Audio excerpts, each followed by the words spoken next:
Papai vai te ensinar como que a Alice Luna mamava na dedeira quando saíram lá do hospital, como que ensinaram o papai. É assim, ó.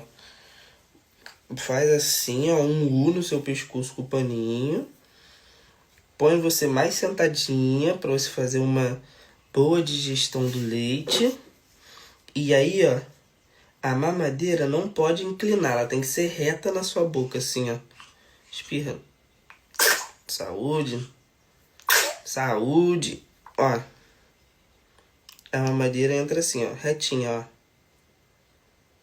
Isso. Porque se eu viro a mamadeira, eu faço pressão com leite. Então você acaba tendo uma sucção maior do que você deveria, entendeu?